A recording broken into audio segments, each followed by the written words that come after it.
राजधानी दिल्ली समेत उत्तर भारत में ठंड का कहर लगातार जारी है। इन सभी जगहों पर दिन में कोहरा और शाम होते होते तापमान में गिरावट दर्ज की जा रही है। लेकिन क्या आप जानते हैं कि ये ठंड किसानों और कुछ फसलों के लिए फायदेमंद है? आज आपको बताने जा रहे हैं कि ये ठंड किसानों के लिए किस तरीके से फायदेमंद है। इस ठंड के मौसम में किसानों के चेहरों पर खुशी देखी जा रही है, जिसका सीधा कारण है कि फसलों को लाभ मिल रहा है। खेती के जानकारों का यह भी कहना है कि ठंड बढ़ने से गेहूं के अलावा मटर और सरसों को लाभ होगा और हल्की बूंदाबांदी होती है तो भी फसलों पर कोई विपरीत प्रभाव नहीं पड़ेगा। किसान बताते हैं कि तेज बारिश ना हो तो सर्दी का मौसम रबी की तमाम फसलों के लिए अच्छा होता है। ठंड बढ़ने से गेहूं, मटर और सरसों का दाना बढ़ता है, उत्पाद बेहतर होता है। किसानों ने कहा कि इस महीने ऐसा ही मौसम रहा तो अच्छी पैदावार होगी। हल्की बूंदाबांदी हुई तो सिंचाई की जरूरत नहीं होती है।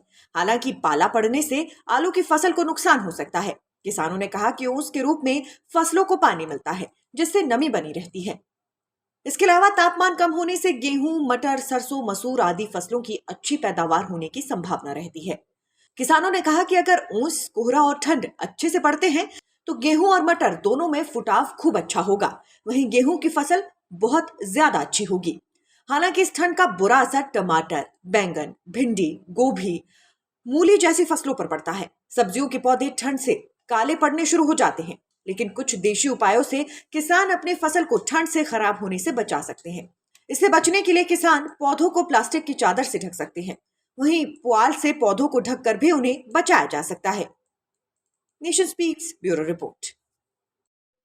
राजधानी दिल्ली समेत उत्तर भारत में ठंड का कहर लगातार जारी है। इन सभी जगहों पर दिन में कोहरा और शाम होते होते तापमान में गिरावट दर्ज की जा रही है। लेकिन क्या आप जानते हैं कि ये ठंड किसानों और कुछ फसलों के लिए फायदेमंद है? आज आपको बताने जा रहे हैं कि ये ठंड किसानों के लिए किस तरीके से फायदेमंद है। इस ठंड के मौसम में किसानों के चेहरों पर खुशी देखी जा रही है, जिसका सीधा कारण है कि फसलों को लाभ मिल रहा है। खेती के जानकारों का यह भी कहना है कि ठंड बढ़ने से गेहूं के अलावा मटर और सरसों को लाभ होगा और हल्की बूंदाबांदी होती है तो भी फसलों पर कोई विपरीत प्रभाव नहीं पड़ेगा। किसान बताते हैं कि तेज बारिश ना हो तो सर्दी का मौसम रबी की तमाम फसलों के लिए अच्छा होता है। ठंड बढ़ने से गेहूं, मटर और सरसों का दाना बढ़ता है, उत्पाद बेहतर होता है। किसानों ने कहा कि इस महीने ऐसा ही मौसम रहा तो अच्छी पैदावार होगी। हल्की बूंदाबांदी हुई तो सिंचाई की जरूरत नहीं होती है। हालांकि पाला पड़ने से आलू की फसल को नुकसान हो सकता है। किसानों ने कहा कि ओस के रूप में फसलों को पानी मिलता है, जिससे नमी बनी रहती है। इसके अलावा तापमान कम होने से गेहूं, मटर, सरसों, मसूर आदि फसलों की अच्छी पैदावार होने की संभावना रहती है। किसानों ने कहा कि अगर ओस, कोहरा और ठंड अच्छे से पड़ते हैं तो गेहूं और मटर दोनों में फुटाव खूब अच्छा होगा। वहीं गेहूं की फसल बहुत ज्यादा अच्छी होगी।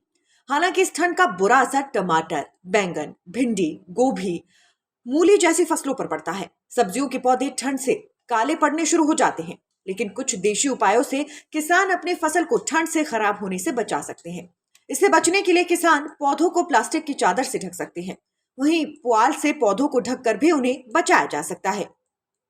Nation speaks bureau report.